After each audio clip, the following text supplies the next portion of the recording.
Hello everyone, good morning. मैं अरविंद कुमार स्वागत करता हूं आपका बूस्टर नर्सिंग कैरियर पॉइंट की ऑनलाइन क्लासेस के अंदर। आज मैं डीएसएसबी के लिए एक स्पेशल क्लास लेकर आया हूं, जिसके अंदर मैं डिस्कस करने वाला हूं पीडियाट्रिक नर्सिंग के बारे में। इस पीडियाट्रिक नर्सिंग हम स्टार्टिंग से बेसिक देखेंगे। पीडियाट्रिक नर्सिंग क्या होता है, इससे बनने वाले इंपॉर्टेंट एमसीक्यू मैंने इसके अंदर इन्वॉल्व किए हैं। उन सभी को बारीकी से देखेंगे, उनके बारे में अच्छे से समझेंगे और एग्जाम के अंदर बहुत अच्छे से के आएंगे। तो अभी जो नर्सिस डे था, उस नर्सिस डे पर जो सभी हमारे नर्स साथी बहन भाई जो भी हॉस्पिटल के अंदर वर्क कर रहे हैं या फिर अभी फ्यूचर नर्सिंग ऑफिसर हैं, तैयारी में लगे हुए हैं, उन सब के लिए मैं एक बार फिर से बहुत बहुत बधाई देना चाहूंगा। और उनके लिए मैं दो लाइन पेश कर रहा हूं कि सेवा का उत्तम भाव तुम्हारा, निस्वार्थ है बहाव तुम्हारा। सेवा का उत्तम भाव तुम्हारा, निस्वार्थ है बहाव तुम्हारा। बिना भेदभाव के ख्याल रखते हो, है जनमानस से लगाव तुम्हारा। आप जिस तरीके से अपनी केयर प्रोवाइड करते हैं पेशेंट्स के लिए, उनके रिलेटिव्स को, आप एडवोकेसी का काम करते हैं, ये आपका जो बहाव है यही हम सबको यूनिक बनाने का काम करता है। और हम इसी की हेल्प के साथ में हम निरंतर आगे बढ़ रहे हैं और नर्सिंग प्रोफेशन एक अलग ही लेवल पर पहुंचने जा रहा है। तो आज ये हम सबका प्रयास ये है कि अपने नर्सिंग लेवल को हम वहां तक ले जाएं जहां पर हम सब देखते हैं कि हम नीचे से देखें और नर्सिंग ऑफिसर्स और नर्सिंग अपना जो फील्ड है उसमें सभी को गर्व हो हमारे ऊपर। तो इसी के साथ में मैं आपके लिए पीडियाट्रिक की क्लास, उसमें थ्योरी होगी और साथ में एमसीक्यू भी होंगे, उसको हम स्टार्ट कर रहे हैं। तो हम देख रहे हैं बूस्टर नर्सिंग कैरियर पॉइंट में ऑनलाइन क्लासेस और ऑफलाइन क्लासेस दोनों की सुविधा अवेलेबल है। इसके लिए एक अनाउंसमेंट और कर रहा हूं मैं। हमारी बूस्टर नर्सिंग करियर पॉइंट के अंदर आपके लिए एक फ्री बैच लॉन्च किया गया है, जिसका टाइमिंग इवनिंग 5 to 7 PM है। Special D triple S B, NORCET and ESIC exam के लिए डेली क्लासेस कंडक्ट की जा रही हैं। सब वहां पर फ्री क्लासेस ले सकते हैं। टाइमिंग याद रखिएगा, 5 से 9 बजे तक। आप किसी भी फील्ड से हैं, आपने जीएनएम किया है, बीएससी नर्सिंग किया है या फिर आपने एएनएम किया हुआ है, क्लास ऑल टाइम वहां पर अवेलेबल है, उनको आप ले सकते हैं। इसी के साथ में मैं बताऊंगा आपके लिए एक अपना बैच स्टार्ट हुआ है, मॉर्निंग बैच जो चल रहा है 9 बजे से 2 बजे तक। स्पेशल नॉर्सेट बैच चल रहा है, इसका टाइमिंग 9 बजे से 2 बजे तक है। वो पेवल बैच है, उसको ड्यूरेशन जो उसका है वो 6 to 7 मंथ है। 7 मंथ में आपका पूरा का पूरा सिलेबस दिया जाएगा। और खास बात यह है कि सारी की सारी जो फैकल्टी है वो पूरी की पूरी गवर्नमेंट फैकल्टी है। सब गवर्नमेंट सेलेक्टेड टीचर्स अपने यहाँ अवेलेबल हैं, वो सभी आपको टीच कराएंगे। इनके पास एक्सपीरियंस है, अच्छे से 5 से 6 से वो पढ़ा रहे हैं। 5 to 6 ईयर हो चुके हैं उनको पढ़ाते हुए, कुछ टीचर्स को 10 to 12 ईयर्स हो सकते हैं। तो एक अच्छे एक्सपीरियंस के अंदर, एक अच्छे वातावरण के अंदर, एक अच्छे एनवायरनमेंट के अंदर आप सब आ सकते हैं। आपका हार्दिक स्वागत है। तो चलिए हम स्टार्ट कर रहे हैं क्लास। तो जिसके अंदर आपको दिखाई दे रहा है, सबसे पहले हम देख रहे हैं इंट्रोडक्शन को। तो पीडियाट्रिक का इंट्रोडक्शन देख रहे हैं। पीडियाट्रिक जो वर्ड है वो ड्राइव किया गया है, कहां से? Drive from Greek word. कहां से? ग्रीक वर्ड से। पीडियाट्रिक वर्ड ही ग्रीक वर्ड से लिया गया है। तो पीडियाट्रिक का मतलब क्या है? Which means pedia, iatric and ics. 3 word हैं, ग्रीक वर्ड हैं, इनसे मिला के पूरा का पूरा पीडियाट्रिक वर्ड बना हुआ है।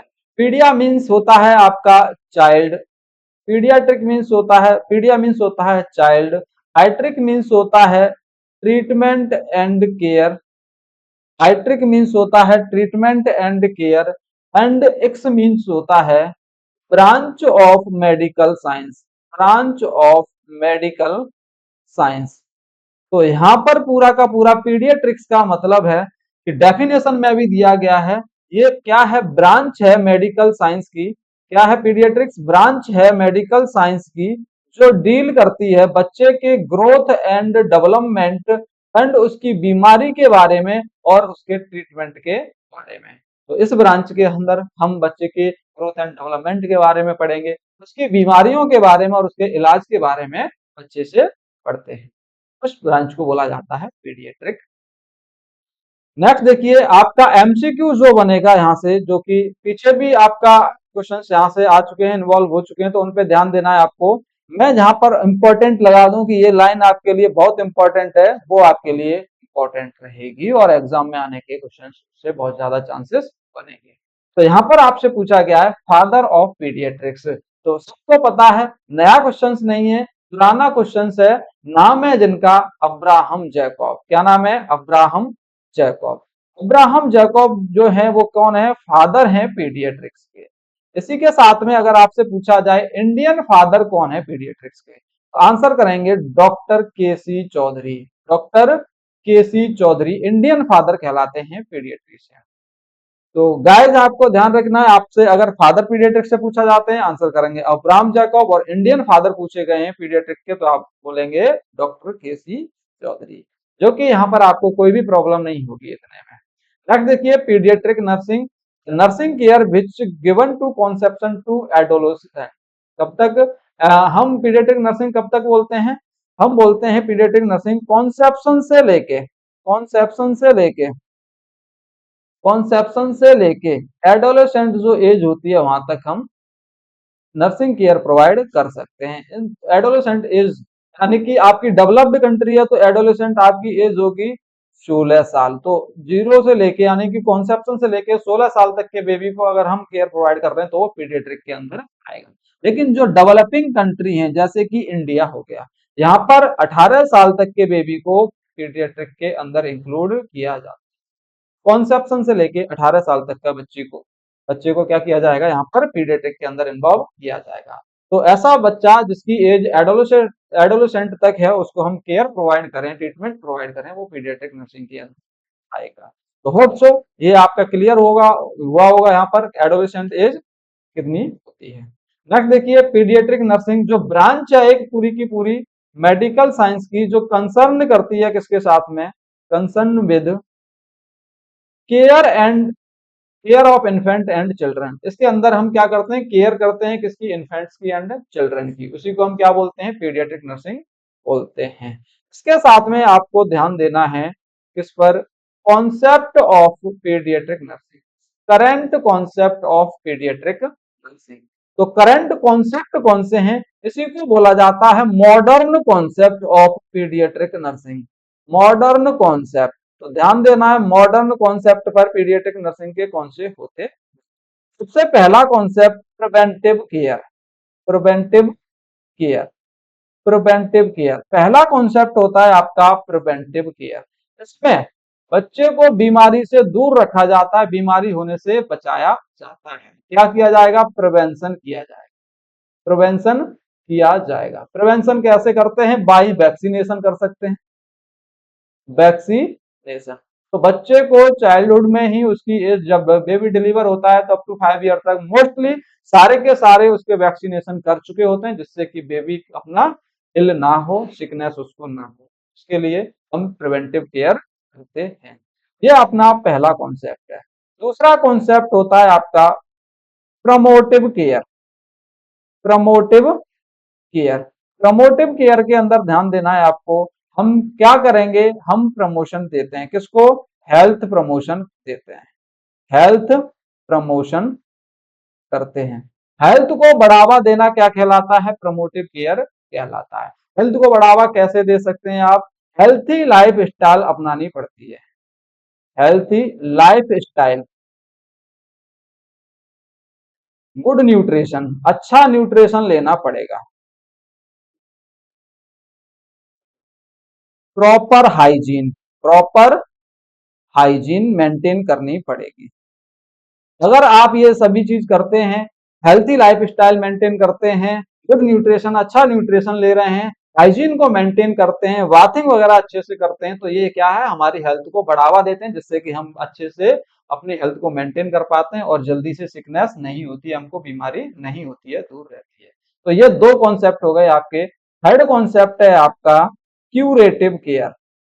क्यूरेटिव केयर, तो क्यूरेटिव केयर के अंदर आपको याद रखना है, क्यूरेटिव बोले तो कोई बीमारी इसके अंदर हो गई है उस बीमारी को क्या करना, कोई बीमारी हो गई है उसको, डिजीज को क्योर करना, ठीक करना। ठीक कैसे करेंगे साहब, ट्रीटमेंट फैसिलिटी प्रोवाइड करते हैं। क्या करते हैं इसके अंदर, ट्रीटमेंट प्रोवाइड करते हैं।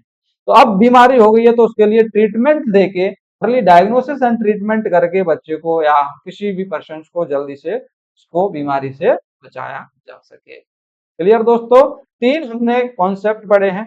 चौथा कॉन्सेप्ट है अपना रिहैबिलिटेटिव केयर।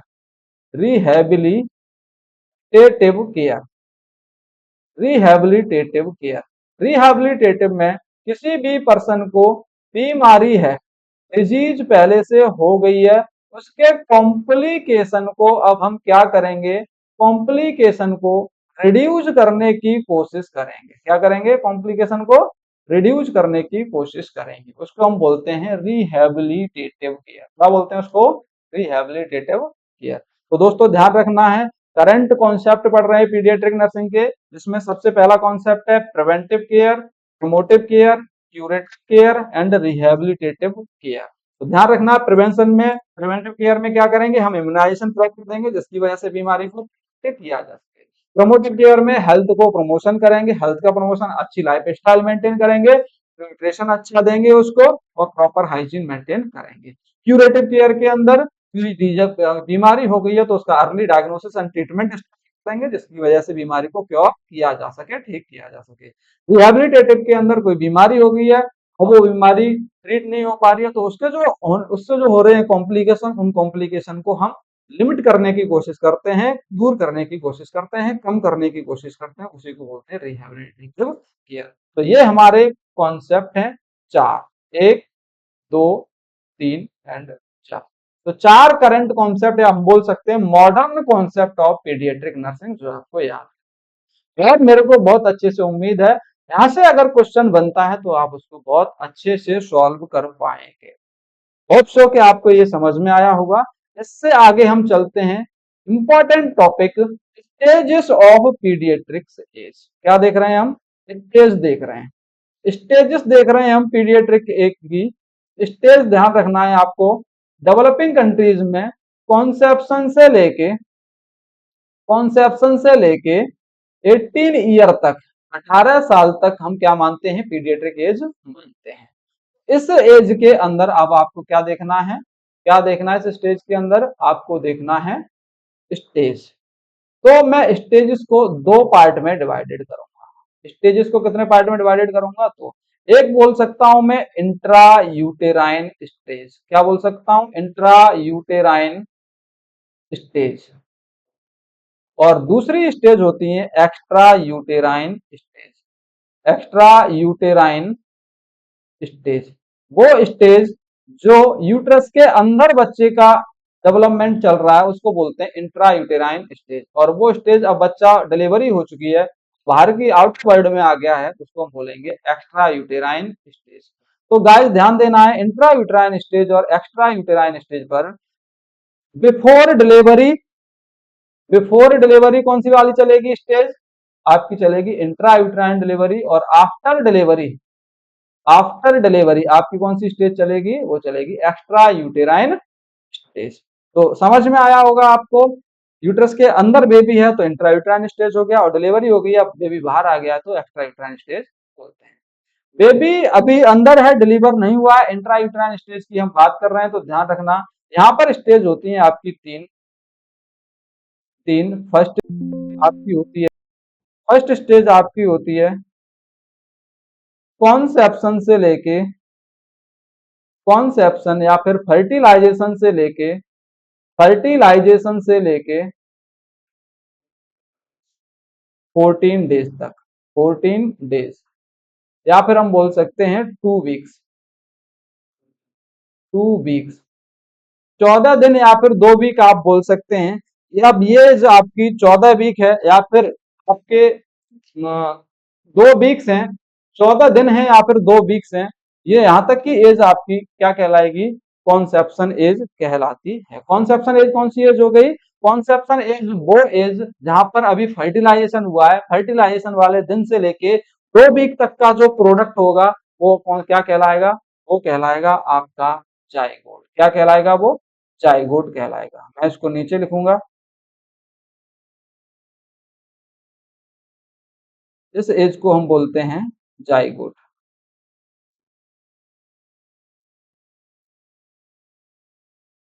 तो पहली स्टेज हमने पढ़ी जाइगोट।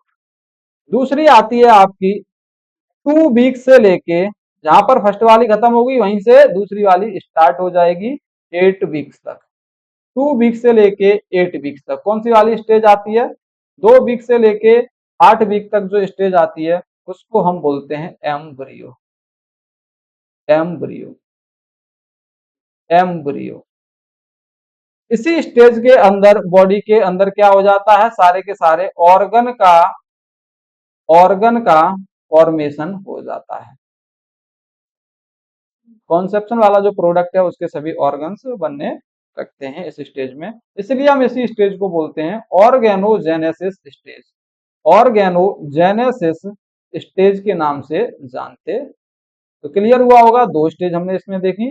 तीसरी स्टेज होती है इसके अंदर, तीसरी स्टेज होती है जो 9 वीक से स्टार्ट होती है और 40 वीक्स तक चलती है। 40 वीक्स बोल सकते हैं, या एट बर्थ तक की स्टेज को हम क्या बोलते हैं? थर्ड स्टेज बोलते हैं, जिसका नाम है फीटस। Foetus stage. फीटस। तो ध्यान रखना है आपको, 3 स्टेज मैंने आपको बता दी हैं। सबसे पहले जाइगोट, जिसकी एज आपकी 2 वीक्स तक की होती है। फिर आती है आपकी एम्ब्रियो। एम्ब्रियो आपकी 2 वीक से 8 वीक तक की एज होती है। उसके बाद आती है फीटस, जो 9 वीक से लेके 14 वीक्स तक की एज होती है। ये तीनों स्टेज आपको देखने को मिलती है किधर? इंट्रा यूटेराइन लाइफ के अंदर। तो हम बात करते हैं आपके एक्स्ट्रा यूटेराइन लाइफ की। अब हम बात करेंगे एक्स्ट्रा यूटेराइन लाइफ की। तो अब एक्स्ट्रा यूटेराइन लाइफ में कौन सी स्टेज आती हैं? तो एक्स्ट्रा यूटेराइन लाइफ में अब आपको ध्यान देना है। सबसे पहले बेबी डिलीवर हो गया। बेबी डिलीवर होता है, उसको हम क्या बोलते हैं? नियोनेट के नाम से जानते हैं। क्या बोलते हैं उसको? नियोनेट के नाम से जानते हैं। और नियोनेट की एज कितनी होती है? तो ध्यान रखना है, जब बेबी डिलीवर होता है एट बर्थ से लेके एट बर्थ से लेके एट बर्थ से लेके 28 डेज तक का जो हमारा बेबी होता है उसको हम कौन सी स्टेज बोलते हैं? उसको बोलते हैं नियोनेटल स्टेज। क्या बोला जाता है उसको? नियोनेटल स्टेज बोला जाता है। जो नियोनेट 2 टाइप का होता है, एक होता है आपका अर्ली नियोनेट, अर्ली नियोनेट, और दूसरा होता है लेट नियोनेट। दूसरा कौन सा है? Late neonate. अर्ली नियोनेट और लेट नियोनेट। तो ध्यान दो अर्ली नियोनेट पे और लेट नियोनेट पे। अर्ली नियोनेट किसको बोलेंगे? अर्ली नियोनेट हम उसको बोलते हैं ऐसा बेबी जो डिलीवरी के बाद में एट बर्थ से लेके 7 डेज तक का बेबी है उसको बोलते हैं अर्ली नियोनेट। और 7 दिन से लेके 28 दिन तक का जो बेबी होता है उसको बोलते हैं लेट नियोनेट। तो एक्स्ट्रा यूट्राइन के अंदर पहली स्टेज नियोनेट के नाम से जानी। दूसरी स्टेज आती है अपनी इन्फेंट। कौन सी? इन्फेंट। तो अब इन्फेंट की एज बता दीजिए जल्दी से। इन्फेंट की एज कितनी होती है? तो इन्फेंट की एज होती है 1 मंथ से लेके अप्रोक्सीमेट। नियोनेट की एज कितनी होती है? 1 मंथ तक होती है, और उसके बाद 1 मंथ से स्टार्ट हो जाती है इन्फेंट एज, जो रहती है अप टू 1 ईयर तक। 1 ईयर तक का बेबी क्या कहलाता है? अपना इन्फेंट कहलाता है। इसी के अंदर थर्ड स्टेज जो आती है वो होती है आपकी toddler. Toddler stage. Toddler stage यानी कि टोडलर की एज कितनी होती है? आप आंसर करेंगे कि सर 1 ईयर से लेके 3 ईयर तक का जो बेबी होता है उसको हम क्या बोलते हैं? टोडलर बोलते हैं। 1 साल से लेके 3 साल तक का बच्चा क्या कहलाता है? टोडलर कहलाता है। 1 साल से लेके 3 साल तक का बच्चा टोडलर कहलाता है। टोडलर के बाद में नेक्स्ट स्टेज जो आती है उसका नाम है preschooler age. Preschooler age. Preschooler age कितनी होती है? 3 ईयर से स्टार्ट होती है, 6 ईयर तक चलती है। 3 साल से स्टार्ट होगी, 6 साल तक रहेगी, उसको हम कौन सी स्टेज बोलते हैं? प्री स्कूलर स्टेज के नाम से जानते हैं। नेक्स्ट स्टेज आती है schooler age. Schooler age. Schooler age में ध्यान देना है आपको, ऐसा बेबी जो स्कूल जाने लगते हैं उसको हम बोलते हैं स्कूलर एज। अब प्रॉपर तरीके से स्कूलर जानते हैं, प्री स्कूलर में बच्चे का एडमिशन कराया जाता है, बच्चा यूकेजी एलकेजी में रहता है, लेकिन प्रॉपर तरीके से स्कूलर एज जो होती है वो आपकी होती है 6 ईयर से लेके 12 ईयर या 10 ईयर। 6 ईयर से लेके 10 ईयर। ध्यान रखना है, अगर मेल बेबी है तो उसमें 6 से 12 रहेगा, और फीमेल बेबी है तो 6 से 10 साल रहता है। तो 6 ईयर से लेके 10 to 12 ईयर कर सकते हैं हम यहाँ पर, 10 to 12 ईयर। तो ध्यान रखो 6 साल से लेके 10 साल तक की जो एज है वो कौन सी एज होती है, स्कूलर एज होती है। और इसके बाद में लास्ट एज आती है एडोलेसेंट। एडोलेसेंट एडोलेसेंट एज होती है 10 साल से लेके 16 साल इन फीमेल के अंदर, और 10 साल से लेके 18 साल मेल के अंदर। एडोलेसेंट एज, एडोलेसेंस जो एज होती है वो जल्दी से डेवलप हो जाती है फीमेल के अंदर से 16 साल पे, और मेल बेबी है तो 10 से 18 साल पे डेवलप होती है। तो ये कुछ एज हैं जिसके अंदर हमने बताया है आपको, इसके अंदर हमने कोशिश की है आपको इंट्रा यूट्राइन और एक्स्ट्रा यूट्राइन स्टेज बताने का। तो इंट्रा यूट्राइन के अंदर 3, जाइगोट, एम्ब्रियो और फीटस। एक्स्ट्रा यूट्राइन के अंदर सबसे पहले नियोनेट जिसकी एज थी एट बर्थ से लेके 28 दिन तक, जिसमें अर्ली नियोनेट 7 दिन तक और लेट नियोनेट 7 दिन से लेके 28 दिन तक कहलाता है। दूसरी स्टेज आती है इन्फेंट एज जो 1 मंथ से लेके 1 ईयर तक होती है। टोडलर एज जो होती है 1 ईयर से लेके 3 ईयर तक होती है। प्री स्कूलर एज 3 ईयर से लेके 6 ईयर तक होती है। स्कूलर एज 6 ईयर से लेके 10 ईयर तक होती है। एंड एडोलेसेंट 10 to 16 फीमेल के अंदर और 10 to 18 मेल बेबी के अंदर देखने को मिलती है। होप सो गाइस कि आपको ये इतना समझ में आया होगा, और यहाँ से क्वेश्चन अगर आपका आया तो 100% सही होगा, इसको कोई गलत नहीं कर सकता। 100% अगर आपने इस स्लाइड को अच्छे से देखा, एक क्वेश्चन आपको हमेशा इस वाले स्लाइड से देखने को मिलेगा। तो एक नंबर ये इतनी स्लाइड देखने को मिल रही है, इतनी स्लाइड आपको एक नंबर देके जा रही है, तो क्यों ना जल्दी से इस स्लाइड को नोट कर लिया जाए, इसको लर्न कर लिया जाए। जल्दी से तैयार रहिएगा, एग्जाम को इस बार फतेह करना है, जॉब को लेना है और अपने सपनों को साकार करना है। चलिए चलते हैं, हम इस क्लास के अंदर देखने वाले हैं अब क्राइटेरिया देख रहे हैं हेल्थी न्यूबॉर्न बेबी के। अपना बेबी डिलीवर हुआ है, हम उसको कब बोल सकते हैं कि अपना बेबी ये जो है वो हेल्थी है, और कब बोल सकते हैं बेबी अपना अनहेल्थी है। तो हेल्थी न्यूबॉर्न बेबी के बताने के लिए हमारे पास 5 क्राइटेरिया हैं, और अगर ये 5 क्राइटेरिया फुलफिल हो रहे हैं, 5 क्राइटेरिया फुलफिल हो रहे हैं, तो हम उस बेबी को बोल सकते हैं कि अपना बेबी कैसा है, ये हेल्थी बेबी है। बेबी कैसा है, ये हेल्थी बेबी है। तो इसमें सबसे पहला जो क्राइटेरिया आता है वो क्राइटेरिया है baby born at term. Term delivery होनी चाहिए 37 वीक से लेके 42 वीक्स के बीच में। अगर मदर की डिलीवरी हो रही है, एक फीमेल की डिलीवरी हो रही है, तो अपना बेबी हेल्थी डिलीवर होगा, ना वो प्रीटर्म होगा और ना ही वो पोस्ट टर्म होगा। तो ध्यान रखना है बेबी की डिलीवरी एट टर्म पर होना चाहिए, not before 37 weeks and after 42 weeks. दूसरा क्राइटेरिया है अपना initiation of respiration with in 90 second of birth. बच्चा जैसे ही डिलीवर होता है अपना, बच्चा जैसे ही डिलीवर होता है अपना, तो डिलीवरी के बाद में बच्चे को रेस्पिरेशन अपना 90 सेकेंड के अंदर अंदर स्टार्ट कर देना चाहिए। अगर ऐसा होता है, बच्चा अपना सांस लेना 90 सेकेंड के अंदर स्टार्ट कर देता है, तो बेबी अपना हेल्थी है। अदरवाइज ना बच्चा अनहेल्थी है, उसको रेस्पिरेटरी प्रॉब्लम्स देखने को मिल सकती।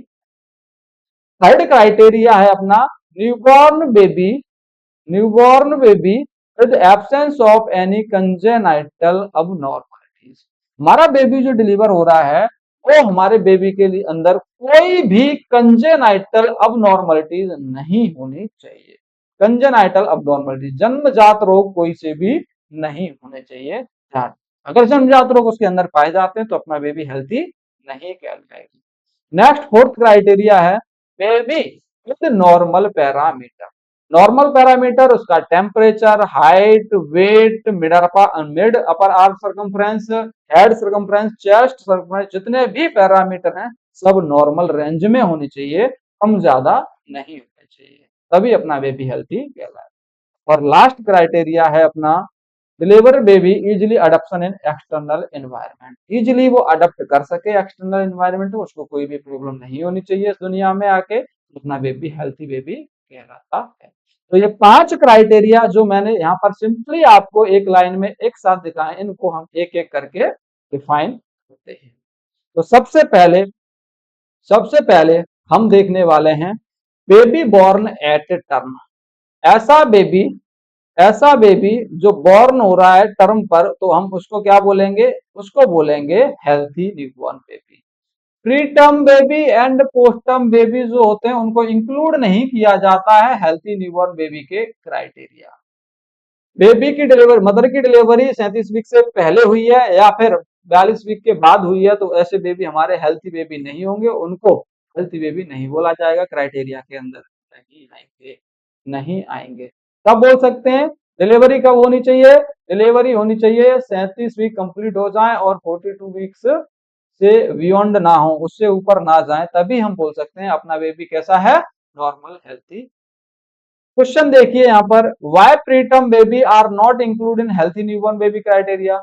हेल्थी न्यूबॉर्न बेबी क्राइटेरिया के अंदर क्यों नहीं डाला जाता है preterm baby, preterm baby healthy newborn baby के क्राइटेरिया में क्यों नहीं आता है, उसको हम बोल रहे हैं क्यों नहीं आता है। क्वेश्चन है अपना, जल्दी से आंसर कर दीजिएगा, जल्दी से कमेंट बॉक्स में आंसर दीजिएगा, कमेंट बॉक्स के अंदर आंसर दीजिएगा क्यों अपना प्रीटर्म बेबी जो होता है वो हेल्थी न्यूबॉर्न बेबी के क्राइटेरिया में नहीं आता है। तो ध्यान रखना है, प्रीटर्म बेबी जो होता है वो क्यों नहीं आता है, आंसर करना है ड्यू टू इमेच्योर लंग्स,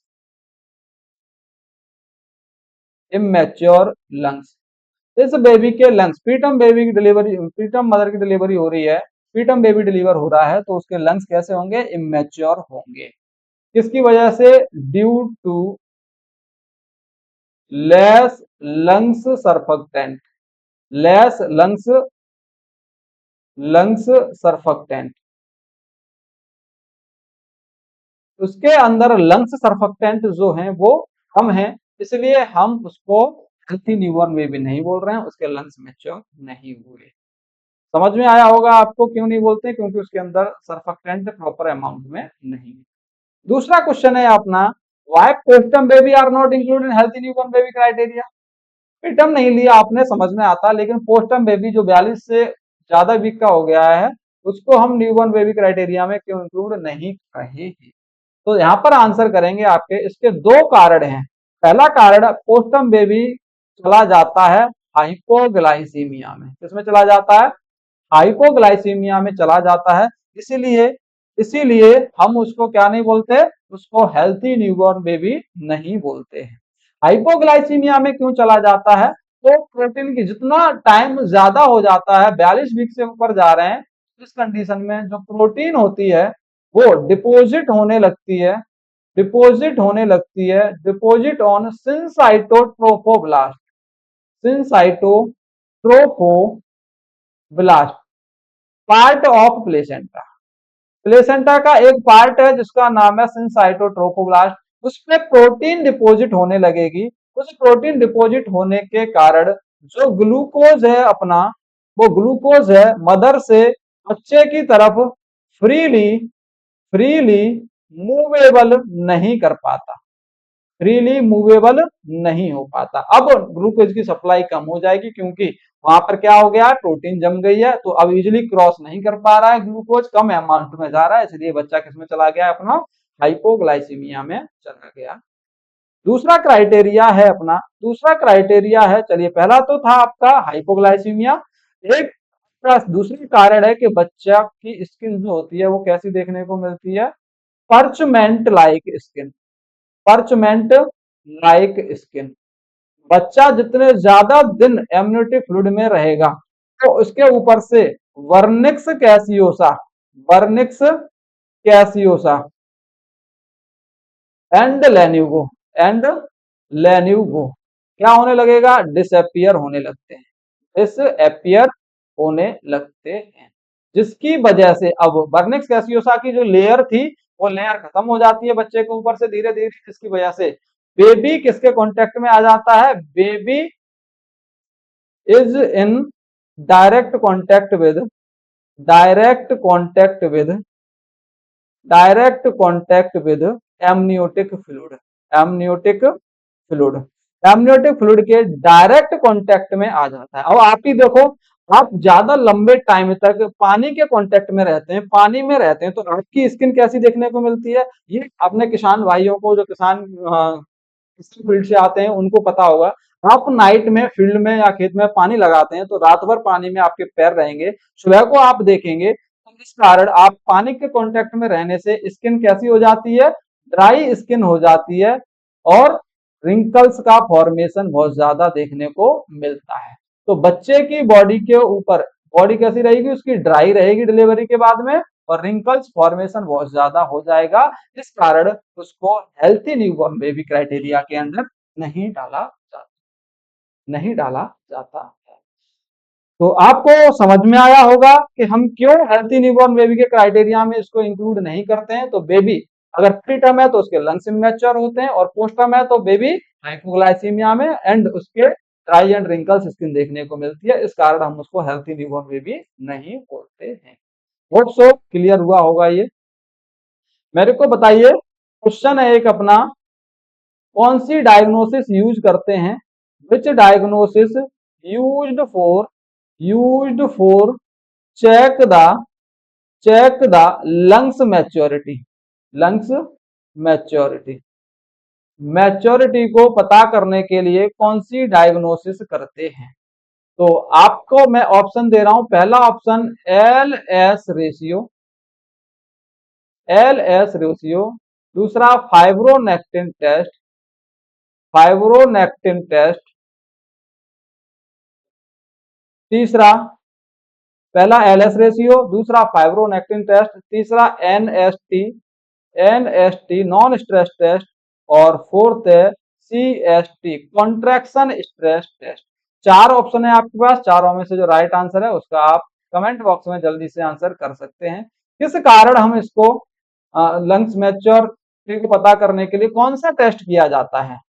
तो आप जल्दी से कमेंट बॉक्स में आंसर कर दीजिए, जल्दी से कर दीजिएगा आप। ध्यान रखना है आपको लंग्स मैच्योरिटी को पता करने के लिए जो डायग्नोसिस करते हैं उस डायग्नोसिस का नाम क्या है? L S ratio, lecithin and sphingomyelin ratio, lecithin and sphingomyelin ratio. L S ratio lecithin and स्पिंगोमाइलिन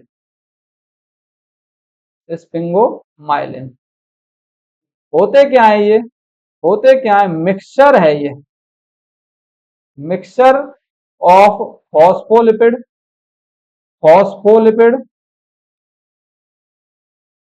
and lipoprotein. तो फॉस्फोलिपिड और लाइपोप्रोटीन का जो मिक्सचर है उसी को हम बोलते हैं क्या? क्या बोलते हैं? सर्फेक्टेंट बोलते हैं। क्या बोलते हैं? सर्फेक्टेंट बोलते हैं। सर्फेक्टेंट तो बता दीजिए, लंग्स सर्फेक्टेंट कौन से हो गए? आपके दोनों हो गए, L lecithin and sphingomyelin. Production start कब होता है? ध्यान रखना है, प्रोडक्शन स्टार्ट। अच्छा, सबसे पहले देखिए प्रोडक्शन कहां से होता है? Production by type second of alveolar cell. बहुत ज्यादा इंपॉर्टेंट, नोट डाउन करना है। Type second of alveolar cell. Lungs के अंदर एल्व्यूलाई सेल होती है, तीन टाइप की सेल होती है, type first, type second and type third. Type first का नाम होता है न्यूमोसाइट, टाइप सेकंड का नाम होता है सेप्टल सेल, टाइप सेकंड का नाम क्या है? सेप्टल सेल, और टाइप थर्ड का नाम होता है dust cell. Type first cell आपकी गैसेस को एक्सचेंज कराने में हेल्प करती है, टाइप सेकंड सेल आपकी प्रोड्यूस करती है आपके लंग्स सर्फेक्टेंट लेसिथिन और स्पिंगोमाइलिन को, और टाइप थर्ड डस्ट सेल होती है, मैक्रोफेजेस का काम करती है। कैसा काम करती है? मैक्रोफेजेस का काम करती है। तो समझ में आया होगा सर्फेक्टेंट का प्रोडक्शन कहां से होता है? आपका होता है टाइप सेकंड एल्व्यूलार सेल से, जिनको सेप्टल सेल के नाम से भी जानते हैं। कब होता है, कब स्टार्ट होता है प्रोडक्शन स्टार्ट कब हो जाता है? तो प्रोडक्शन स्टार्ट हो जाता है इनका एट 24 वीक्स पर। 24 वीक की प्रेगनेंसी पर। 24 वीक की प्रेगनेंसी पर इनका प्रोडक्शन स्टार्ट हो जाता है। नेक्स्ट देखना है, एट 28 वीक्स की प्रेगनेंसी पर 28 वीक पर इनका लेसिथिन एंड स्पिंगोमाइलिन का रेशियो जो होता है वो 1 रेशियो 1 रहता है, 1 रेशियो 1 रहता है। ये इंडिकेट करता है इमेच्योर लंग्स, इमेच्योर लंग्स। हम इसको दोबारा से चेक कर सकते हैं, एट 34 वीक्स पर 34 वीक्स पर 34 वीक्स पर इनका रेशियो हो जाता है 1 रेशियो 2, यानी कि जो लेसिथिन है उसका अमाउंट बढ़ जाता है और स्पिंगोमाइलिन कांस्टेंट रहता है। अब इनका जो क्या रहेगा, इनका जो रेशियो रहेगा वो 2 रेशियो 1 रहेगा, 2 रेशियो 1। 2 रेशियो 1 जो रेशियो रहता है इनका, ये इंडिकेट करेगा तो बेबी के लंग्स क्या हो गए, मैच्योर हो गए। क्या हो गए, मैच्योर हो गए। तो मैच्योरिटी को पता करने के लिए, मैच्योरिटी को पता करने के लिए हमने कौन सा टेस्ट किया, लेसिथिन एंड स्पिंगोमाइलिन टेस्ट किया। तो इसमें देखिए हमारे पास कौन सा ऑप्शन था, लेसिथिन एंड स्पिंगोमाइलिन रेशियो था, लंग्स मैच्योरिटी को पता कर रहे थे। फाइब्रोनेक्टिन टेस्ट किसको पता करते हैं, to assess preterm labour, preterm labour या डिलीवरी। प्री टर्म लेबर या डिलीवरी को पता करना है तो आप चेक करेंगे फाइब्रोनेक्टिन टेस्ट। क्या करेंगे, फाइब्रोनेक्टिन टेस्ट पर जाएंगे। फाइब्रोनेक्टिन होता क्या है, ध्यान रखना है, फाइब्रोनेक्टिन एक फीटल टिश्यू प्रोटीन होती है, फीटल टिश्यू प्रोटीन होती है।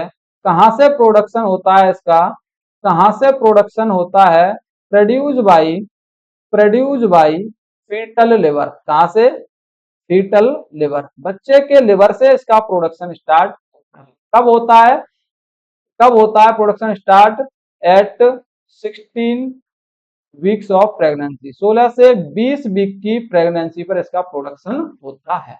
After 20 weeks, after 20 weeks, after 20 weeks it will be disappear, it will be disappear.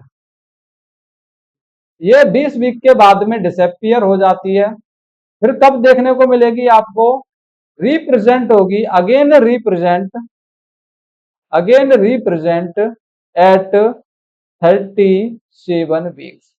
तो ध्यान दो इधर, ये प्रोटीन फाइब्रोनेक्टिन प्रोटीन है, बच्चे के लिवर से प्रोडक्शन स्टार्ट हो रहा है, फीटल टिश्यू प्रोटीन होती है, स्टार्ट हो जाती है 16 से 20, 16 वीक पे प्रेगनेंसी पे स्टार्ट हो जाती है, 20 वीक पे ये डिसअपियर हो जाती है, 20 वीक पे डिसअपियर हो जाती है। फिर से रिप्रेजेंट कब होती है, 37 वीक पे रिप्रेजेंट होती है। नॉर्मल क्राइटेरिया यही है, नॉर्मल क्राइटेरिया यही है। नेक्स्ट देखिए, अगर ये protein, if fibronectin, fibronectin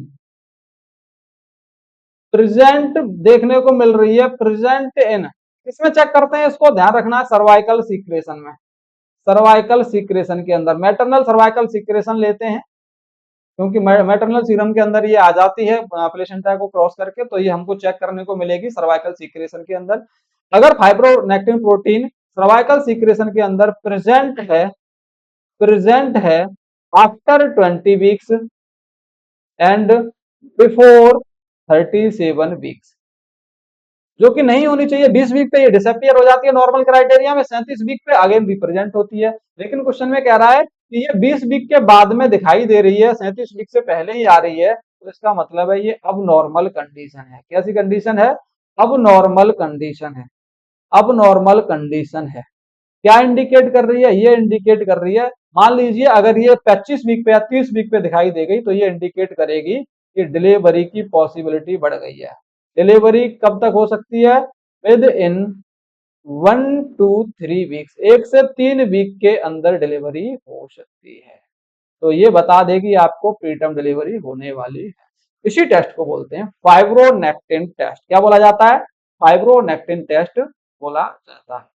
hope so guys clear हुआ होगा आपका, ये वाला भी पॉइंट आपका बहुत ही इंपॉर्टेंट है। इसके अंदर से भी आपका पूछ सकता है, एलएस रेशियो पूछ सकता है, क्या है एलएस रेशियो का वो पूछ सकता है, कहां से स्टार्ट होता है वो पूछ सकता है, कब प्रेजेंट होता है, ये मैच्योरिटी कितनी हो जाती है तब ये बताएगा कि लंग्स मैच्योर हो गए, क्वेश्चन पूछ सकता है। फाइब्रोनेक्टिन टेस्ट क्यों करते हैं, ये भी क्वेश्चन आपका आ सकता है। क्लियर गाइस, मैंने आपको बहुत ही बारीकी से ये सभी क्वेश्चन यहाँ पर आंसर दे दिए हैं। रह गया NST and CST. NST and CST, तो ध्यान रखना है एनएसटी और सीएसटी दोनों टेस्ट जो हैं वो आपको क्यों करते हैं, इनका पर्पज है टू चेक फीटल वेलबिंग।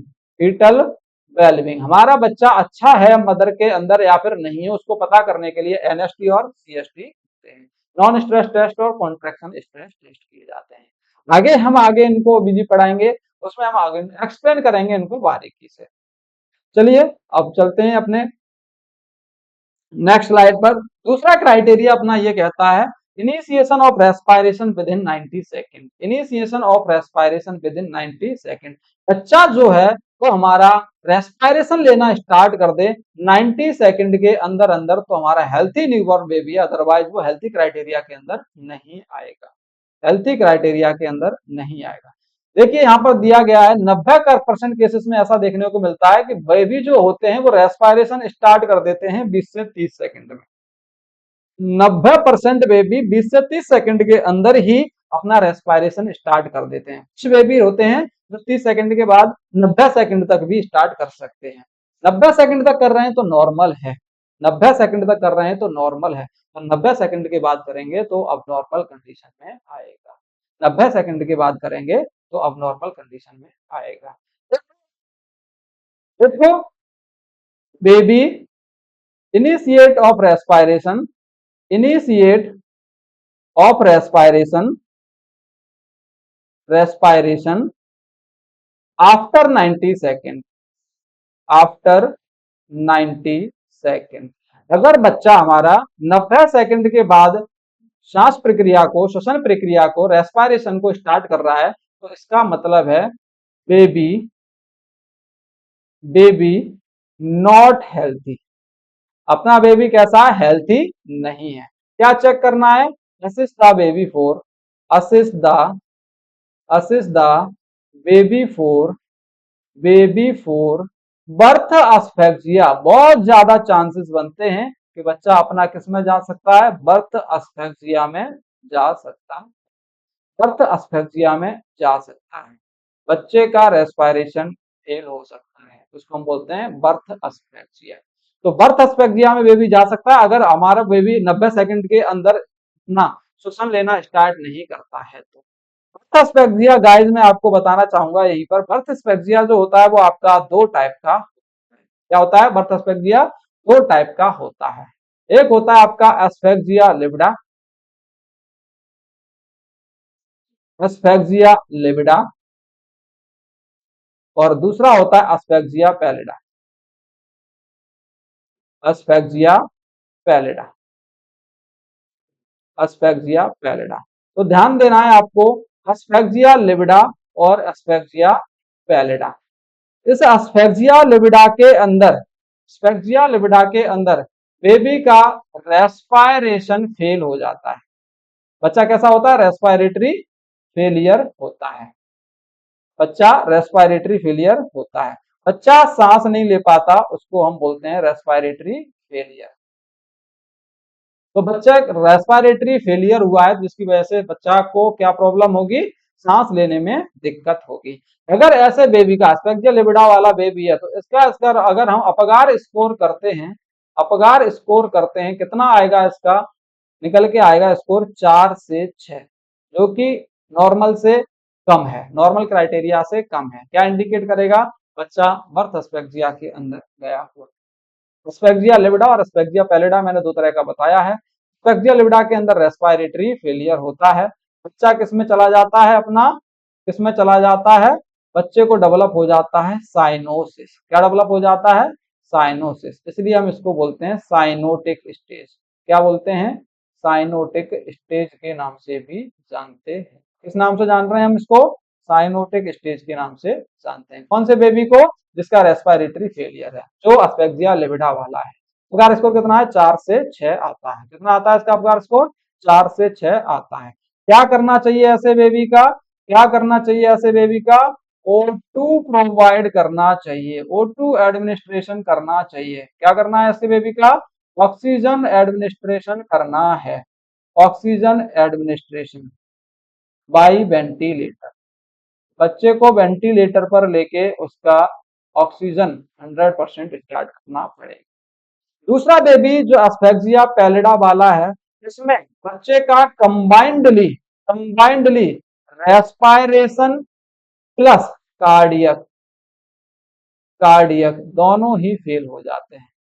ऐसा बेबी जिसका रेस्पिरेटरी भी फेलियर है वो और कार्डियक फेलियर भी है, ऐसे बेबी का आप अपगार स्कोर करेंगे तो इसका अपगार स्कोर बहुत पुअर आएगा। कितना आएगा? 0 से 3 के बीच में आएगा। 0 से 3 के बीच में आएगा।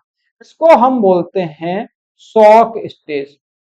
शॉक स्टेज कौन सी स्टेज बोला जाता है? इसको शॉक स्टेज बोला जाता है। शॉक स्टेज बोला जाता है। ऐसे बेबी को मैनेजमेंट क्या करोगे आप?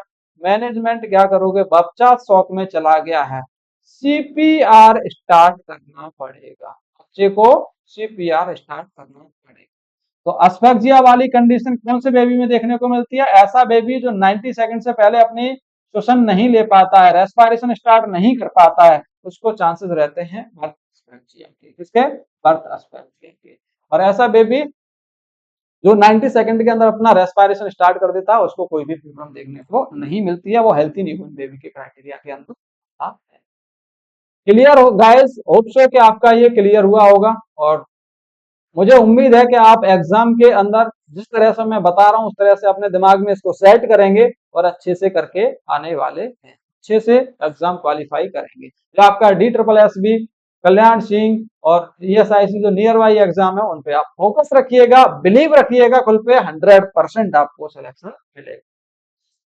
तीसरा क्राइटेरिया हम देखने वाले हैं। थर्ड क्राइटेरिया अपना ये है, newborn baby with absence of any congenital abnormality. तीसरा क्राइटेरिया कह रहा है कि हमारे बेबी को कोई भी कंजेनाइटल अबनॉर्मलिटी नहीं होनी चाहिए। Congenital abnormality, birth defect, birth defect कोई भी नहीं होने चाहिए, उसको हम बोलते हैं कंजेनाइटल अबनॉर्मलिटी। अगर बेबी को कोई भी कंजेनाइटल अबनॉर्मलिटी देखने को मिलती है तो वो हेल्थी न्यूबॉर्न बेबी के क्राइटेरिया में नहीं आएगा। जैसे cleft lip, cleft lip, cleft palate, cleft palate, spina bifida, spina bifida, height defect. Height defect बहुत सारे होते हैं, कोई से भी आपको देखने को मिल सकते हैं। Abdominal wall defect, abdominal wall defect, wall defect, tracheoesophageal fistula and atresia वाली कंजन, बहुत सारे आपके कंजेनाइटल अबनॉर्मलिटी देखने को मिलती है बच्चे के अंदर, वो प्रेजेंट नहीं होनी चाहिए तो हम बोलेंगे अपना बेबी हेल्थी है, अदरवाइज बेबी अपना हेल्थी नहीं है। Clear guys? नेक्स्ट देख रहे हैं कॉज क्या क्या हो सकते हैं इन कंजेनाइटल कंडीशन के। तो आपको सबसे पहला कॉज याद रखना है टेरेटोजेनिक ड्रग। ऐसी ड्रग, ऐसी ड्रग जो प्रेगनेंसी में इनटेक करती है, इन प्रेगनेंसी इनटेक करेगी mother, intake by mother and mother के प्लेसेंटल को क्रॉस करके, प्लेसेंटल बैरियर को क्रॉस करके कहाँ इफेक्ट डाल दें? इफेक्ट देखने को मिले इनका, और कौन सा इफेक्ट? बैड इफेक्ट देखने को मिले फीटस के ऊपर। और वहां पर करा रहे हैं माल फॉर्मेशन। जब फीटस अपना बन रहा है तो उस दौरान ये क्या कर देती है? माल फॉर्मेशन कर देती हैं, जिसकी वजह से माल फॉर्मेशन बोले तो बच्चे के कोई भी ऑर्गन बनने में कोई कमी रह जाती है, प्रॉपर डेवलप नहीं हो पाता है। इसीलिए हम इनको बोलते हैं टेरेटोजेनिक ड्रग। क्या बोला जाता है इनको? टेरेटोजेनिक ड्रग बोला जाता है। तो होप सो गाइस क्लियर हुआ होगा ये भी। नेक्स्ट देखिए दूसरा कॉज है radiation exposure. Radiation exposure, mother को एक्सरे कॉन्ट्रा इंडिकेटेड होता है, ये आप सभी को पता है। क्यों? क्योंकि इसकी एक्सरे की जो रेज होती हैं वो भी बच्चे के ग्रोइंग फीटस पे क्या डालेंगी? इफेक्ट डालेंगी, और वहां पर भी क्या कर देंगी? माल फॉर्मेशन का काम करती है, माल फॉर्मेशन का काम करती हैं। जब बच्चा माल फॉर्मेशन होगा तो फिर बच्चा अच्छे से डेवलप नहीं हो पाएगा। थर्ड कॉज है मैटरनल इन्फेक्शन। तो टॉर्च का नाम आपने सुना होगा, टॉक्सोप्लाज्मा गोनेडी, टॉक्सोप्लाज्मा गोनेडी, ऑर्थोमिक्सोवायरस, या हम इधर लिख देते हैं अदर वायरस, अदर में आता है आपका ऑर्थोमिक्सो, HIV, PV, ये सब भी आ जाते हैं। R के अंदर आता है रूबेला वायरस, C के अंदर आता है साइटोमेगालो वायरस और H के अंदर आता है हर्पीस सिंप्लेक्स वायरस।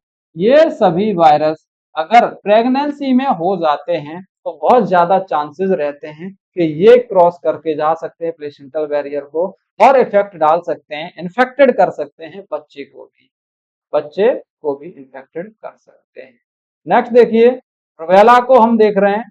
रूबेला ये होता है आपका, रूबेला जो होता है वो अगर बच्चे के ऊपर इफेक्ट डाला तो प्रेगनेंसी के अंदर आपको क्या देखने को मिलेगा, बच्चे के अंदर ट्राइड सिम्टम्स देखने को मिलते हैं। ट्राइड सिम्टम्स देखने को मिलते हैं। 3 सिम्टम्स कौन से देखने को मिलते हैं?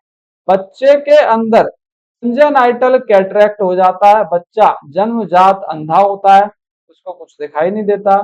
कंजेनाइटल ब्लाइंडनेस होती है, बच्चे को दिखाई भी नहीं देता, सुनाई भी नहीं देता, कैटरेक्ट हो गया, दिखाई नहीं देगा, सॉरी ब्लाइंडनेस हो गई है कैटरेक्ट की वजह से। दूसरा डीफनेस होती है, इस ब्लाइंडनेस के लिए क्या करना है आपको, डीफनेस करना है। तो बच्चा हमारा डीफनेस में चला जाता है, बच्चे को कुछ सुनाई भी नहीं देता है, डीफनेस हो जाती है, बच्चे को सुनाई नहीं देता है और हमारे बच्चे को कंजेनाइटल हार्ट डिफेक्ट रहते हैं, दिल की बीमारियां भी देखने को मिलती हैं। अगर रूबेला इन्फेक्शन हुआ है तो जल्दी से इस प्रेगनेंसी को टर्मिनेट करा दो।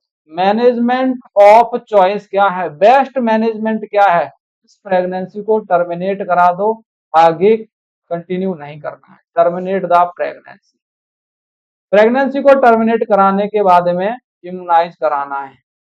इम्यूनाइजेशन किसको, इम्यूनाइज टू मदर, मदर को इम्यूनाइजेशन लगाना है। तो उसके लिए against rubella virus, rubella virus, जो रूबेला वायरस हुआ है उसके अगेंस्ट में क्या करना पड़ेगा, इम्यूनाइजेशन लगाना पड़ेगा। और एडवाइज करना पड़ेगा कि कम से कम एटलीस्ट 3 मंथ तक उसको प्रेगनेंसी को कंसीव नहीं करना है। 3 मंथ तक प्रेगनेंसी को कंसीव नहीं करना है, अवॉइड करनी है नेक्स्ट प्रेगनेंसी को 3 महीने तक कंसीव नहीं करना है। रूबेला जो होता है ध्यान रखना है कैसा है, रूबेला वायरल इन्फेक्शन है। कैसा है, वायरल इन्फेक्शन होता है। जितनी भी वायरल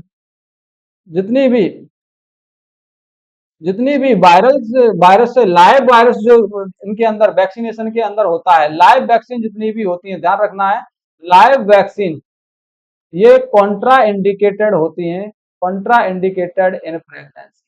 प्रेगनेंसी में लाइव वैक्सीन कॉन्ट्रा इंडिकेटेड होती है। क्वेश्चन लिख लो, एक वैक्सीन को छोड़कर, कौन सी वैक्सीन को छोड़कर, आंसर करेंगे येलो फीवर। येलो फीवर को छोड़ के सारी वैक्सीन कॉन्ट्रा इंडिकेटेड होती है। लाइव वैक्सीन सारी की सारी कॉन्ट्रा इंडिकेटेड है प्रेगनेंसी के अंदर। कैसे पता करेंगे कि रूबेला पॉजिटिव है, तो इसके लिए क्या करते हैं हम, डायग्नोसिस करते हैं। क्या करेंगे, रूबेला टाइटर करेंगे। क्या करेंगे, रूबेला टाइटर। डायग्नोसिस में रूबेला टाइटर नॉर्मल कितना होता है, ध्यान रखना है, नॉर्मल रूबेला टाइटर होता है 1:8। इसमें अंदर देखा जाता है एंटीजन एंड एंटीबॉडी। ये हो गया आपका एंटीजन और दूसरा देख रहे हैं एंटीबॉडी। एंटीजन इधर लिख रहा हूं मैं, एंटीजन और दूसरा एंटीबॉडी। तो एंटीजन एंटीबॉडी रेशियो 1:8 होता है। If this ratio less than 1:8, अगर ये 1:8 से कम हो जाता है तो ये इंडिकेट करेगा कि ये मदर रूबेला से क्या है, रूबेला इन्फेक्शन से पॉजिटिव है। इस मदर को रूबेला पॉजिटिव होगा। 1:8 से कम होता है रेशियो। तो आपको ध्यान रखना है, रूबेला के लिए कुछ डायग्नोसिस भी देख लिया हमने, उसका मैनेजमेंट भी अच्छे से देखा है। अगर ऐसा दिखाई दे रहा है आपको तो इस प्रेगनेंसी को टर्मिनेट कराना ही कराना होता है। तो ये सभी मल्टीपल कारण हो सकते हैं टेरेक्टोजेनेसिस के, कंजेनाइटल मालफॉर्मेशन के। क्लियर गाइस, चलिए नेक्स्ट चलते हैं अपने दूसरी स्लाइड पर। यहाँ पर आपको देखने को मिलेगा फोर्थ क्राइटेरिया। क्या देखने को मिलेगा? Fourth criteria.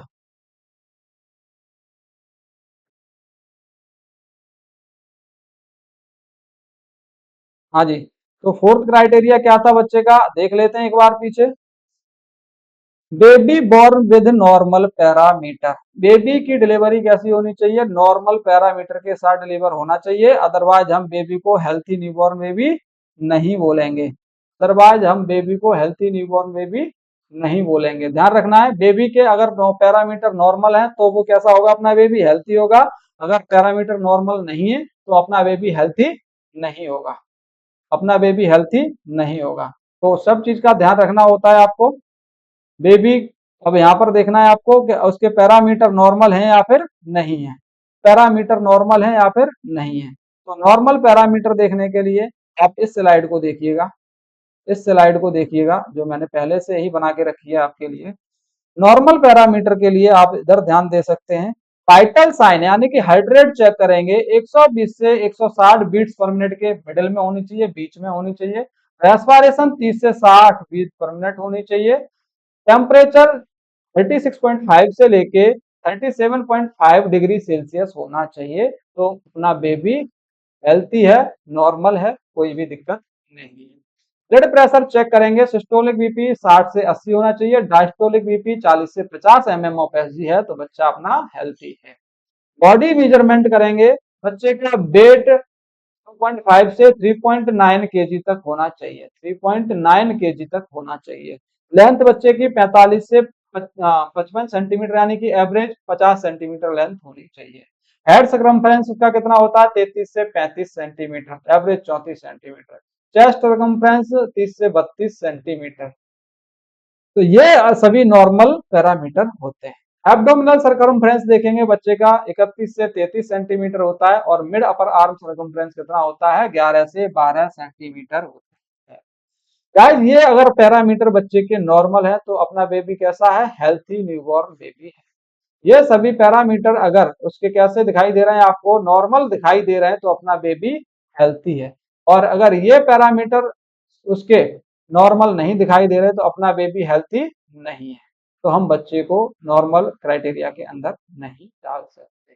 और लास्ट पैरामीटर था, बेबी की डिलीवरी होनी चाहिए और वो इजिली अडेप्टेशन करना चाहिए एक्सटर्नल एनवायरनमेंट के अंदर। ऐसा बेबी डिलीवरी के बाद में इजिली अडेप्ट कर रहा है एक्सटर्नल एनवायरनमेंट को तो अपना बेबी हेल्थी है, अदरवाइज बेबी अनहेल्थी है। गाइस, ये अपना टॉपिक था, क्राइटेरिया भी देख लिए हमने इसमें, और हमने कुछ न्यूबॉर्न के बारे में भी पढ़ा है, जो कि ये क्लास आपके लिए बहुत बहुत इंपॉर्टेंट है। कम से कम 3 से 4 एमसीक्यू इस पार्ट से बनेंगे। अगली क्लास के अंदर हम लेके आएंगे न्यूबॉर्न केयर, जो कि बहुत एक मेजर पार्ट है पीडियाट्रिक का, मेजर इंपॉर्टेंट क्लास है आपकी। इनिशियल केयर जो हम बच्चे को करते हैं, स्टेप बाय स्टेप जो केयर करते हैं, न्यूबॉर्न केयर जो करते हैं, उसके अंदर से एमसीक्यू हमेशा देखने को मिलते हैं, आपको पूरे एग्जाम में देखने को मिलते हैं। तो रेडी रहिएगा गाइज, नेक्स्ट क्लास के लिए मिलते हैं आपको जल्दी ही क्लास के अंदर। तब तक आप इस क्लास को लाइक शेयर एंड सब्सक्राइब करना नहीं भूलिएगा, अपने दोस्तों से शेयर। थैंक यू दोस्तों।